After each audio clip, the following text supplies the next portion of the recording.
Romanos capítulo 9, versículos 1 al 5.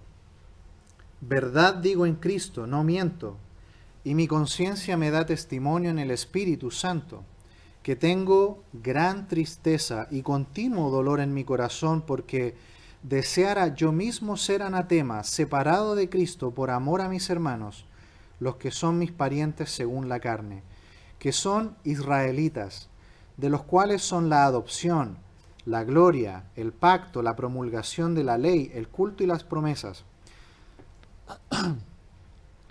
de quienes son los patriarcas y de los cuales según la carne vino Cristo, el cual es Dios sobre todas las cosas, bendito por los siglos. Amén. Oremos. Padre, le alabamos en esta noche y Padre, nuevamente queremos pedir la guía de su Espíritu. Señor, pedimos que su palabra pueda ser clara en nuestras vidas, también como dice su palabra, que pueda ser dulce como la miel a nuestro paladar, pueda ser la guía, el consuelo y la fortaleza que también necesitamos. Gracias, Padre, por ella, y le pedimos que al volver a nuestros hogares, como oramos en la escuela dominical, Señor, podamos volver distintos, podamos volver cambiados, con el deseo de en esta semana dar un paso diferente para su gloria. Ayúdenos, Señor, lo pedimos en el nombre de Jesús. Amén. Bien, en esta noche vamos a ver que el rechazo de muchos hacia Cristo no anula la justicia de Dios. El rechazo de muchos hacia Cristo no anula la justicia de Dios. Y vamos a dividir el pensamiento de Pablo en dos partes. En primer lugar, versículos 1 al 3. Vamos a decir que el rechazo de los incrédulos debe producir tristeza en nosotros. El rechazo de los incrédulos debe producir tristeza en nosotros. Y en segundo lugar, versículos 4 y 5, los privilegios espirituales externos no aseguran la salvación. Los privilegios espirituales externos no aseguran la salvación. Hasta aquí hemos visto cómo Dios ha obrado para la salvación, ¿no es así? Hemos visto cómo el ser humano ha caído, es culpable delante de Dios, pero también hemos visto cómo Dios ha obrado de tal manera y ha provisto para que el ser humano en Cristo pueda recibir la salvación gratuita por medio de la fe. Pero también vemos cómo muchas personas en el mundo rechazan a Cristo. Y Pablo abre esta parte de la epístola, capítulos 9, 10 y 11, para mostrar algo que para muchos puede ser una objeción al amor de Dios, una objeción a la justicia de Dios, porque nosotros nos preguntamos, ¿qué pasa con el pueblo de Israel que rechazó al Señor Jesucristo? Y quisiera que antes de ir a nuestro pasaje, también pudiéramos ir a Efesios capítulo 2. Acompáñenme por favor a Efesios capítulo 2.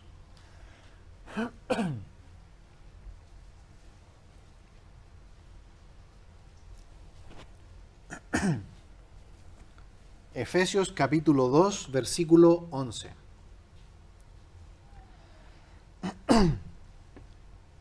Efesios 2, 11. Dice, por tanto, acordaos que en otro tiempo vosotros los gentiles en cuanto a la carne erais llamados incircuncisión por la llamada circuncisión hecha con mano en la carne. En aquel tiempo estabais sin Cristo, alejados de la ciudadanía de Israel y ajenos a los pactos de la promesa, sin esperanza y sin Dios en el mundo. Pero ahora, en Cristo Jesús, vosotros que en otro tiempo estabais lejos, habéis sido hechos cercanos por la sangre de Cristo. Porque Él es nuestra paz, que de ambos pueblos hizo uno, derribando la pared intermedia de separación, aboliendo en su carne las enemistades, la ley de los mandamientos expresados en ordenanzas, para crear en sí mismos de los dos un solo y nuevo hombre, haciendo la paz, y mediante la cruz reconciliar con Dios a ambos en un solo cuerpo, matando en ella las enemistades. Hasta ahí la lectura. Hay tres grupos de personas en el mundo. Están los gentiles, están los judíos y están los cristianos. Desde Génesis capítulo 1 hasta, podríamos decir, Génesis capítulo 12, solamente hay gentiles. Pero a partir de Abraham y el linaje del pueblo de Dios, la nación de Israel, tenemos ahora dos grupos sobre la tierra. Teníamos primero los gentiles y ahora también tenemos al pueblo de Israel. Pero ahora tenemos un tercer grupo que comenzó allí en Hechos capítulo 2, que es la iglesia. Así que tenemos tres grupos de personas en la humanidad: gentiles, judíos y cristianos. Desde el momento que Cristo vino y que comenzó la iglesia allí en Hechos capítulo 2, Dios ha comenzado un nuevo plan que se llama la iglesia. Y nosotros somos la iglesia. Pero ¿qué pasaría si un judío se convirtiera a Cristo? Pasa a ser parte de la iglesia. Sin embargo, este pueblo, el pueblo de Israel, mayormente ha rechazado a Cristo y se mantienen hasta el día de hoy rechazando a Jesús como el Mesías y siguen practicando la religión judaica tal como fue dada allí en el libro de Éxodo. Están tan cerca, pero tan lejos de Dios. Y el apóstol Pablo introduce este capítulo 9, 10 y también 11 para introducirnos a esta aparente objeción. ¿Qué pasa con el pueblo de Israel que rechazó al Señor Jesucristo como Mesías? ¿Podríamos decir que Dios es injusto? Si miramos el capítulo 9, versículo 14 de Romanos, volviendo a Romanos, dice Romanos 9, 14, ¿qué pues diremos? ¿Que hay injusticia en Dios? ¿Cuál es la respuesta? En ninguna manera, en ninguna manera. Eso es lo primero que tenemos que decir. Que cuando vemos que el mundo, y aquí Pablo está tomando el ejemplo del pueblo de Israel, que rechazó al Mesías, rechazó al Señor Jesucristo. En Juan 1:11 dice, a los suyos vino y los suyos no le recibieron. El pueblo de Israel rechazó al Mesías, rechazó al Señor Jesucristo. Pablo utiliza el ejemplo de este pueblo de Israel que ha rechazado para mostrar que el hecho de que haya gente que rechaza a Cristo no significa que la justicia de Dios sea anulada. No significa que el amor de Dios no haya funcionado. No significa que el Evangelio no tenga poder o que la palabra de Dios no tenga poder. Mire conmigo el versículo 6 también de este capítulo 9 de Romanos. ¿Qué dice la primera parte del versículo 6? No que la palabra de Dios haya fallado. Así que el hecho de que haya gente que rechaza a Cristo, y aunque nosotros le hablamos y le testificamos y le explicamos el Evangelio vez tras vez, y vemos que lo rechazan, no significa que la justicia de Dios sea anulada. No significa que el amor de Dios ha fallado o que la palabra de Dios ha fallado. Simplemente vemos que la palabra de Dios nos muestra que hay personas que van a rechazar el mensaje de salvación. Hay personas que van a decir no de manera continua e incluso van a partir de este mundo diciendo no al Evangelio. ¿Significa que la justicia de Dios ha fallado o queda anulada? No, en ninguna manera. La justicia de Dios no ha fallado. La palabra de Dios no ha fallado. Y nosotros tenemos que confiar en Dios de que si hay personas incluso cercanas a nosotros, como vemos aquí Pablo hablando del pueblo de Israel, cercano para él por ser sus compatriotas, no significa que Dios ha fallado.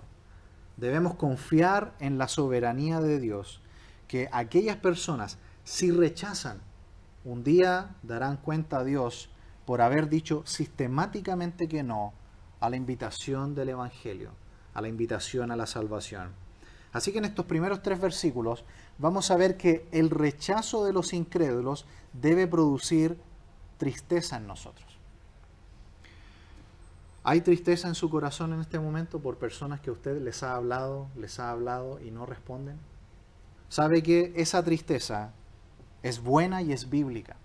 El apóstol Pablo siente tristeza en su corazón por su pueblo, por la nación de Israel, que sistemáticamente desde aquel momento han rechazado a Cristo como el verdadero Mesías. Hay gente quizás en nuestra familia que sistemáticamente está rechazando al Hijo de Dios.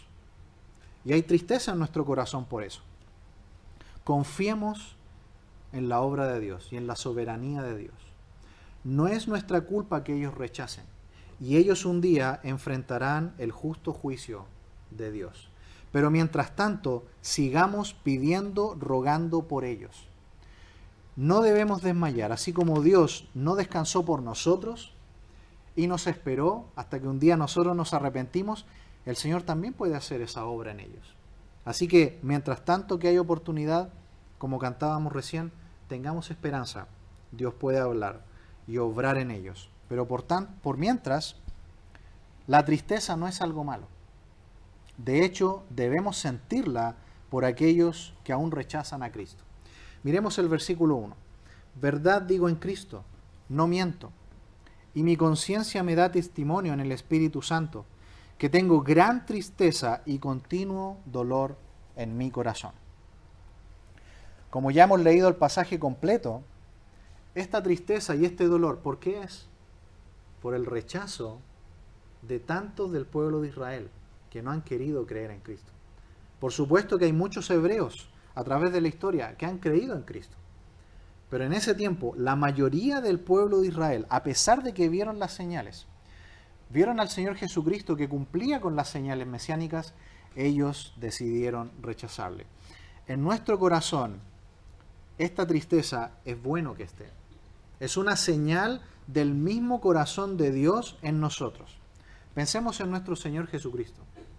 Cuando Él estaba viendo al pueblo de Israel que rechazaba al mensaje del Evangelio, en Marcos 6:34, dice la Escritura que Él los vio a la multitud, y dice que Él sintió compasión por ellos, porque eran como ovejas que no tenían pastor. Y cuando el Señor Jesucristo va a la cruz para morir por toda la humanidad, Él dice en Mateo 26:38, mi alma está muy triste hasta la muerte, porque Jesús no iba a la cruz y estaba asustado por lo que iba a ser su martirio. El Señor realmente tenía tristeza en su corazón por la copa de ira que iba a probar, la copa de ira de Dios. En la cruz del Calvario no hubo solamente una tortura y una muerte por parte del Señor Jesucristo. El Señor Jesucristo probó la copa de la ira de Dios. En ese momento Dios trató a su Hijo como el más grande pecador de todo el mundo.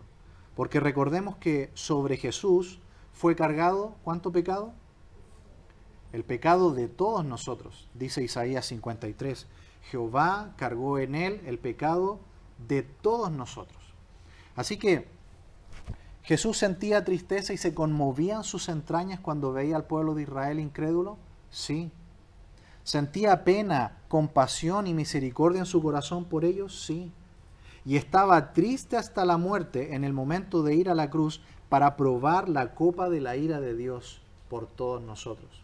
Así que, hermanos amados, cuando nosotros sentimos tristeza y continuo dolor en nuestro corazón por aquellas personas que aún no han creído en Cristo, lo que estamos sintiendo es el corazón de Dios. Es el mismo corazón de Dios. Tal como Él sufre por tantos que le rechazan, nosotros estamos sintiendo lo mismo que Él siente por aquellos que no quieren creer en Él. Hay otra ocasión también cuando la Escritura se nos dice que el profeta Habacuc estaba observando la inminente destrucción del pueblo de Israel por tropas enemigas, porque el pueblo de Israel se había apartado de Dios, estaban en desobediencia. Y dice Habacuc, oí y se conmovieron mis entrañas, a la voz temblaron mis labios, pudrición entró en mis huesos y dentro de mí me estremecí. Si bien estaré quieto en el día de la angustia, cuando suba al pueblo el que lo invadirá con sus tropas. Hasta ahí la lectura. Podemos ver muchos ejemplos así, de cómo siervos de Dios, profetas de Dios, el mismo Señor Jesucristo y ahora Pablo, ven la tristeza en su corazón de ver cómo el pueblo está siendo destruido, están pereciendo, están partiendo de este mundo sin Cristo en sus almas, porque le rechazan, porque no quieren creer en Él. Aquí la diferencia es que vemos que Pablo, él quisiera hacer algo, él desearía hacer algo, pero él no puede hacer absolutamente nada. El único que sí lo hizo y que lo dio todo fue nuestro Señor Jesucristo. Y ahora nosotros tenemos una cosa sí que podemos hacer, que es predicar el Evangelio incansablemente. Eso es lo que nosotros podemos hacer. ¿Tenemos tristeza porque lo rechazan? ¿Tenemos pena en nuestro corazón porque aún familiares nuestros no quieren creer en Cristo? Sigamos predicando el Evangelio. Mire lo que ahora dice el versículo 3. Porque desearía yo mismo ser anatema, separado de Cristo, por amor a mis hermanos, los que son mis parientes según la carne. ¿Notan lo que Pablo está deseando? Pablo está diciendo, Señor, si yo pudiera cambiar mi salvación y yo irme al infierno por ellos, lo haría. Eso es lo que está diciendo. Lo desea. Está diciendo, si yo pudiera perder mi salvación y dársela a todos ellos, lo haría. Desearía. Un verbo en voz media. Significa en el fondo, yo lo deseo, quisiera hacerlo, mas no puedo. Esto es un versículo que también nos demuestra la imposibilidad de la pérdida de salvación. Pablo está diciendo, si fuera posible, si hubiera una oportunidad, yo lo haría. Yo que fuera un maldito, dice ahí la palabra, anatema, un maldito, lo haría con tal de que pudiera salvar a mi pueblo, porque rechazan a Dios. El mismo corazón lo vemos en Moisés. ¿Me acompañarían sus Biblias? Éxodo 32, por favor. Éxodo 32, versículo 30.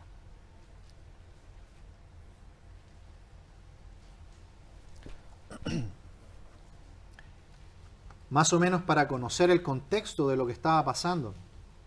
El pueblo de Israel había pecado y aquí vemos a Moisés que él tiene el mismo deseo de Pablo. Le va a decir a Dios, Dios, si fuera posible, quítame a mí la salvación y dásela a ellos. Quizás viene a ser muy pertinente aquella famosa frase de Pascal que dijo, el corazón tiene razones que la razón ignora, ¿no? A veces deseamos cosas sacrificándonos a nosotros mismos con tal de que pudiéramos salvar a otros. Dice Éxodo 32:30, y aconteció que al día siguiente dijo Moisés al pueblo, vosotros habéis cometido un gran pecado, pero yo subiré ahora a Jehová, quizá le aplacare acerca de vuestro pecado. Entonces volvió Moisés a Jehová y dijo, te ruego, pues este pueblo ha cometido un gran pecado, porque se hicieron dioses de oro, que perdones ahora su pecado, y si no, ráeme ahora de tu libro que has escrito. Y Jehová respondió a Moisés, al que pecare contra mí, a éste raeré yo de mi libro. Ve pues ahora, lleva a este pueblo a donde te he dicho, he aquí mi ángel irá delante de ti, pero en el día del castigo yo castigaré en ellos su pecado. Y Jehová hirió al pueblo porque habían hecho el becerro que formó a Aarón. Hasta ahí la lectura. ¿Notan el mismo deseo que tenía Pablo acá? Lo tuvo también Moisés. Él dijo, Señor, bórrame de tu libro. Quítame a mí la salvación. Quítame a mí la vida, pero perdónalos a ellos, sálvalos a ellos. Yo no sé si usted ha llegado a sentir esta tristeza y este deseo. Señor, quítame a mí la salvación y dásela a ellos. Debiéramos llegar a ese deseo predicando el Evangelio a aquellos que le rechazan. Moisés tenía ese corazón. Y por eso que el Nuevo Testamento destaca tanto a Moisés como un hombre, como Cristo. Dice Hebreos 11, versículo 23, Por la fe Moisés, cuando nació, fue escondido por sus padres por 3 meses porque le vieron niño hermoso y no temieron el decreto del rey. Por la fe Moisés, hecho ya grande, rehusó llamarse hijo de la hija de Faraón, escogiendo antes ser maltratado con el pueblo de Dios que gozar de los deleites temporales del pecado, teniendo por mayores riquezas el vituperio de Cristo que los tesoros de los egipcios, porque tenía puesta la mirada en el galardón. Por la fe dejó a Egipto, no temiendo la ira del rey, porque se sostuvo como viendo la invisible. Por la fe celebró la Pascua y la aspersión de la sangre, para que el que destruía a los primogénitos no los tocase a ellos. Hasta ahí la lectura. ¿Notan el corazón que tenía Moisés? El mismo de Pablo. Pablo está diciendo, Señor, yo quisiera ser anatema. Moisés dice, Señor, bórrame de tu libro, pero sálvalos a ellos. Tanto Pablo como Moisés solo pudieron desear aquello, pero hubo uno que fue nuestro Señor Jesús, que no por deseo propio solamente, sino que por decreto del Padre, el Padre le pide a su Hijo Jesús que Él sea maldito. El Padre le pidió a su Hijo Jesús que fuera hecho pecado por nosotros. ¿Y saben qué? Jesús fue voluntariamente. Dice Gálatas 3:13, Cristo nos redimió de la maldición de la ley, hecho por nosotros maldición, porque está escrito, maldito todo el que es colgado en un madero. ¿Fue hecho Jesús maldito? Jesús fue hecho maldito, fue hecho anatema por nosotros en la cruz, porque está establecido en la ley que todo aquel que muera colgado en un madero es un maldito. Es decir, está suspendido en el aire, entre el cielo y la tierra. No es digno ni estar en el cielo, ni es digno de estar en la tierra. Fue hecho maldición. Y segunda los Corintios 5:21 dice, al que no conoció pecado, por nosotros fue hecho pecado, para que nosotros fuésemos hechos justicia de Dios en él. Qué maravilloso, hermanos. Este es el Evangelio. Y nosotros podemos tener el mismo corazón que tuvo Cristo, de desear a tal modo la salvación de otro, que sentimos tal tristeza, que incluso deseamos, Señor, ojalá yo pudiera quitar mi salvación para dársela a ellos. Es imposible hacerlo, aunque lo quisiéramos.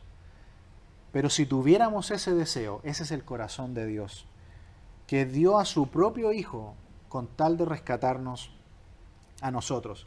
La palabra anatema significa eso, maldito. Y a continuación dice, separado de Cristo.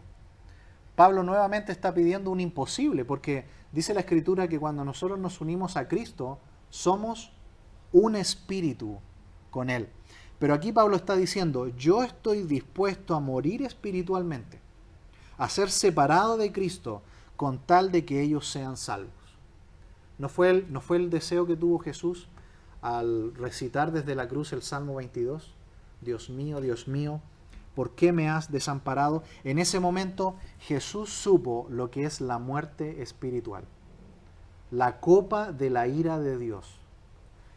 Muerte significa separación. La gente que está en el infierno va a saber lo que es la muerte espiritual, no solamente la muerte física, la muerte espiritual.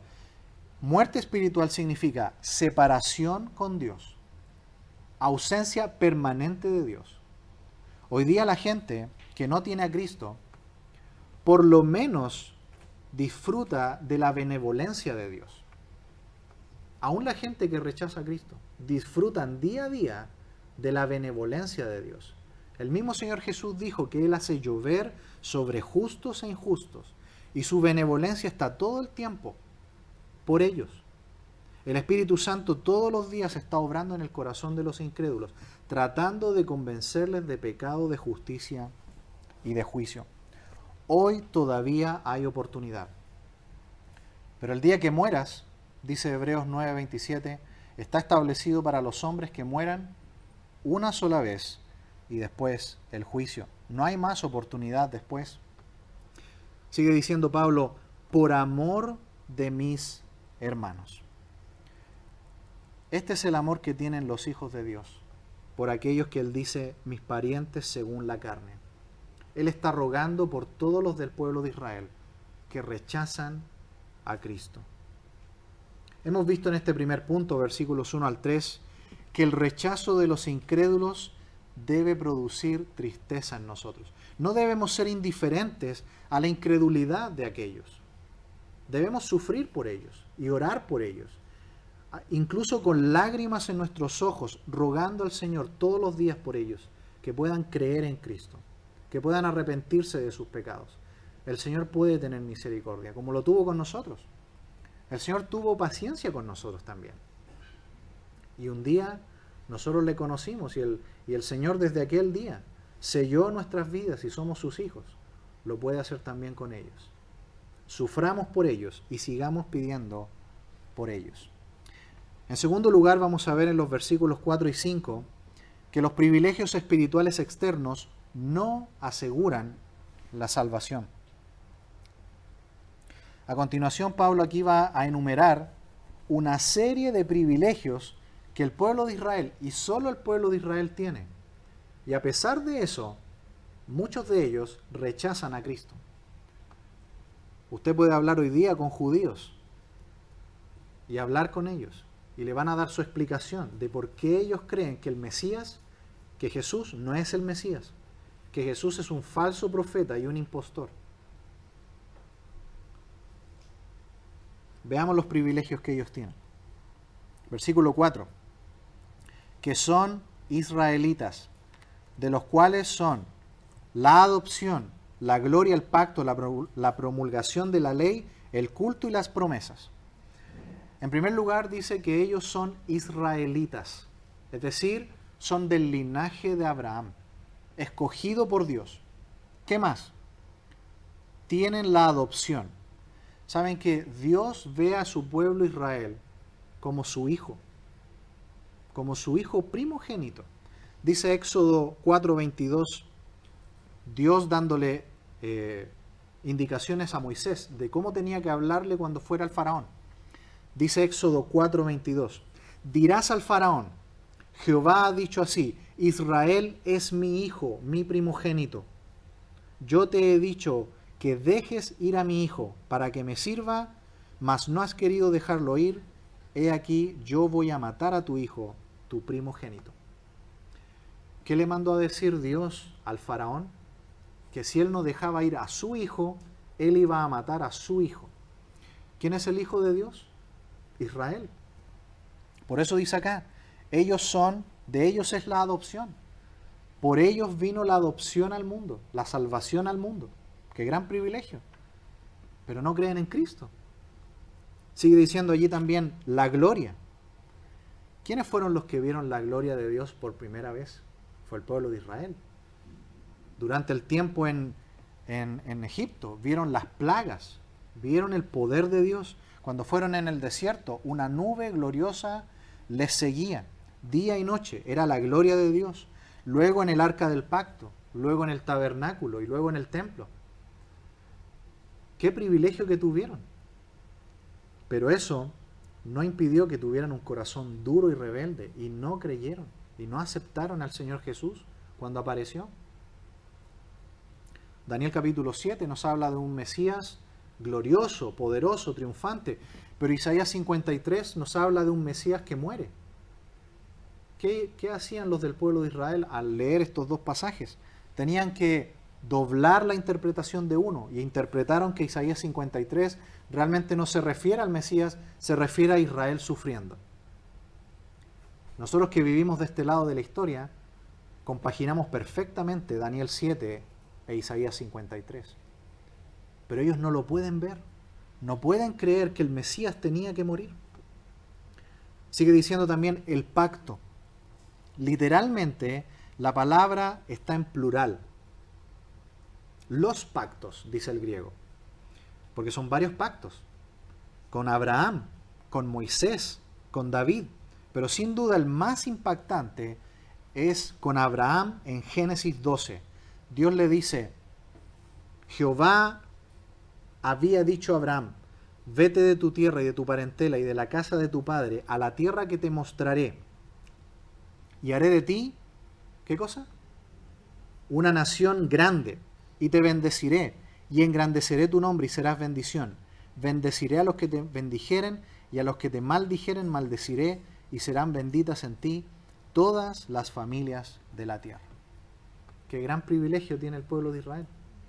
¿Les asegura la salvación a cada uno de ellos? No. La salvación es algo personal entre tú y Dios. Así que no importa si tus padres fueron creyentes.